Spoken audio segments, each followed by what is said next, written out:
अहमद हसन साहब, सबसे पहले तो बहुत बहुत मुबारक हो आपको। गुज़िश्ता रोज़ से हम देख रहे हैं जिस तरह से आपने पाकिस्तान का मुकदमा लड़ा है, उनके चैनल पे बैठकर जिस तरह से प्रोग्राम आपने किया है। मेरा ख्याल है शायद you are the only one Pakistani जिसने उनको उनकी ज़बान में, उनकी लैंग्वेज में बताया है कि जी who we are and where we are standing these days. So आपको वेलकम करेंगे वंस अगैन। और दूसरा ये मैं आपसे जानना चाहूँगी, जब हमारी ऑफ द रिकॉर्ड बात हो रही थी तो आप बता रहे थे कि 10 रोज़ कबल मेरे ख्याल है आपने इस बारे में कोई प्रोग्राम किया था, कोई इस तरह की खबर आपकी जानिब से दी गई थी कि ये तो होना ही होना है, जो इंडस्ट्रिटी वाला मामला है इसको ख़त्म होना है। इससे पहले जो ड्रामा रचाया गया है वो तो just for the sake of attention था।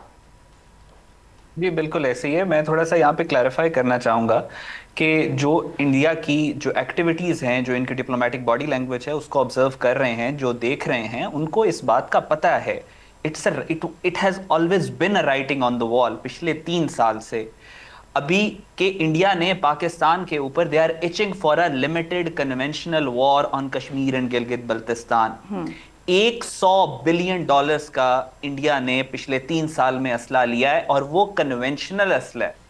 अब मुझे आप ये बताएं, वो कन्वेंशनल असला इंडिया क्यों ले रहा है? ये इतने स्ट्रेटेजिस्ट अपने आप को समझते हैं, ये बगैर अपने फायदे के 1 रुपया खर्च करने वाले नहीं हैं। इनकी पिछले 2000-3000 साल की तारीख इस बात को कहती है। तो फिर ये 100 अरब डॉलर का असला कन्वेंशनल वॉर का किस लिए ले रहे हैं? जाहिर है पाकिस्तान के खिलाफ इस्तेमाल करने के लिए ले रहे हैं। बिल्कुल। और फिर जिस तरीके की इनकी बॉडी लैंग्वेज है, from Amit Shah to Narendra Modi to Ajit Doval to Rajnath Singh, everybody is on an offensive against Pakistan पिछले 2 साल से। And that body language is complemented by the movement on ground, जो ट्रूप्स की मूवमेंट है और जो वेपन प्रोक्योरमेंट है। तो उन्होंने तो पाकिस्तान पे हमला करना ही था। अब यहां पे हमारे यहां एक डिबेट नहीं चल रही है कि इंडस वाटर ट्रीटी को खत्म नहीं कर सकते, ये तो इंटरनेशनल लॉ है, ये सारा कुछ है। हमें we have to put our mind and our perception in order. आप क्या चाहते हैं या क्या होना चाहिए? दुनिया अब इससे आगे निकल आई है।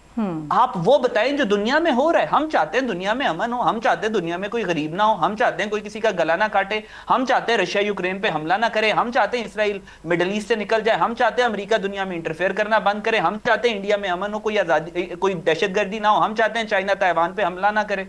लेकिन दुनिया में हो क्या रहा है? So there is a realistic world order that is there in the world, which is very brutal, which does not believe in international law at the moment. पिछले 2 साल से जो गजा में हो रहा है, डोंट यू सी के international order, international law has बिल्कुल उसकी खिलाफ वर्जियां हो रही हैं। Exactly, it has collapsed. UNO practically does not exist. उन्होंने 370 या रिवोक किया, खत्म किया। यूएनओ ने उसके ऊपर बात करने की कोशिश की, उन्होंने यूएनओ का वफ्द उठा के फेंक दिया इंडिया से बाहर। ये कहना कि यूएनओ उसको इंटरवीन करेगा और वर्ल्ड बैंक इंटरवीन करेगा, वो वर्ल्ड बैंक जिसका इस वक्त जो हेड है वो एक इंडियन है, इंडियन सिख है वर्ल्ड बैंक का हेड। और जहां तक इंडस वाटर ट्रीटी की जो आपने बात की, कि जो हमने 7 दिन पहले प्रोग्राम किया था, पिछले 10 साल से हर रोज इंडस वाटर ट्रीटी की धज्जियां उड़ा रहे हैं इंडिया। इंडस वाटर ट्रीटी कहती है कि आप डैम्स बना सकते हैं उन पानियों पे जो पाकिस्तान आने हैं, लेकिन आप उन पानियों को वापस डाइवर्ट नहीं कर सकते। चाहे किशन गंगा हो, चाहे जो भी डैम हो, उसमें उन्होंने डाइवर्जन राउट्स बनाए हुए हैं बाकायदा। पाकिस्तान के अंदर इस पे बात ही नहीं होती थी पहले। और ये जो इंडस वाटर कमिश्नर थे, उनसे सवाल पूछना चाहिए कि आप कहां पे थे कि जब वो रोज धज्जियां उड़ा के इंडस वाटर ट्रीटी की वो उस पे डैम्स बना रहे थे। सो इंडस वाटर ट्रीटी आप इसको ये नहीं कह सकते कि वो कहते हैं, हमें एक चीज पढ़ाई जाती है इंटरनेशनल रिलेशन में, डिप्लोमेसी में, कि सिर्फ एक मकसद होता है डिप्लोमेसी का, सिर्फ एक मकसद, to avoid war. And if you say that war is not an option और हम डिफेंसिव पे रहेंगे और हम कुछ भी नहीं करेंगे, तो फिर काहे की डिप्लोमेसी? बिल्कुल ऐसे अगर जी, तो इस वक्त पाकिस्तान की जो नेशनल सिक्योरिटी कमेटी का जो बयानिया, जो ऑफिशियल नैरेटिव उनका वो सामने आई है briefing, it's a very powerful. और उन्होंने इन सारी चीजों को कॉम्प्रिहेंड किया और उसके बाद उन्होंने क्लियरली कहा है, if you try to stop our water, हम हर एलिमेंट ऑफ पावर को यूज करेंगे to break it down. So ये दिस इज वेरी इंपॉर्टेंट। ये इंटरनेशनल ऑर्डर के हिसाब से उन्होंने जवाब दिया। They are on an offensive because they know कि जिस इंटरनेशनल ऑर्डर में इस वक्त हम एग्जिस्ट कर रहे हैं उसमें offence is the best defence. Ahmed sahab, आपसे जानना चाहूंगी, आप नहीं समझते कि ये बेहतरीन मौका है पाकिस्तान के लिए, जो इंटरनेशनल लेवल पर हमारे जो मामलात हैं उसके लिए भी, और सेकेंडली जो हमारे जो इंटरनल मामलात हैं, जो हम पैटी इशूज़ में अटके हुए हैं, नहीं समझते कि ये इंटरनल यूनिटी के लिए एक बेहतरीन मौका है, सबको हम आवाज़ होना चाहिए? और हमने देखा भी है कि जब बात भारत की आती है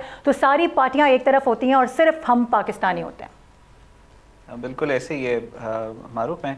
पिछले 3 साल से, स्पेशली पिछले 2-2.5 साल से हम काम कर रहे हैं, पाकिस्तान की पब्लिक के साथ इंटरेक्ट कर रहे हैं, यूनिवर्सिटीज़, कॉलेजेस, स्टूडेंट्स हर जगह के ऊपर। और पिछले 2-2.5 साल से मैं हर किसी को ये कह रहा हूँ कि आप लोग जिन मसलों में पड़े हुए हैं जागें उनसे। एक जंग आ रही है, आपके बॉर्डर्स के ऊपर वो जंग खड़ी हुई है और ये रिकॉर्ड के ऊपर है सारी बातें। और इन सारों का पाकिस्तान के अंदर जो जर्नल हमारा मिजाज था, हम मजाक उड़ाते थे कि यार ये क्या बात कर रहे, जंग तो नहीं होने वाली, ये तो जी एक नया मंजन बेच रहे हैं। दिस वॉज द टिपिकल जो डायलॉग ये कहते होते थे हमें। तो अब वो जंग आ गई है, अब now the party time is over, the war is here, we are in the war. और पाकिस्तानियों को अभी जो इनके जो एक वो पार्टी मोड चल रहा था, इसको अब ख़त्म करना पड़ेगा।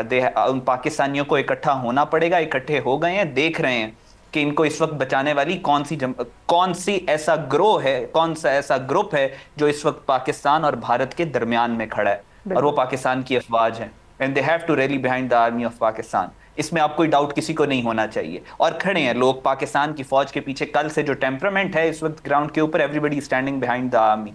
दूसरी बात ये कि पाकिस्तान की और इंडिया का ये जो कॉन्फ्लिक्ट चल रहा है, इसमें न्यूक्लियर डिटरेंट की इस वक्त मैं आपको ये बता रहा हूँ कि जो सिचुएशन ऑन ग्राउंड है वो कैसे डेवलप करेगी। मुझे प्यूटिन की एक बहुत ज़बरदस्त बात याद आई।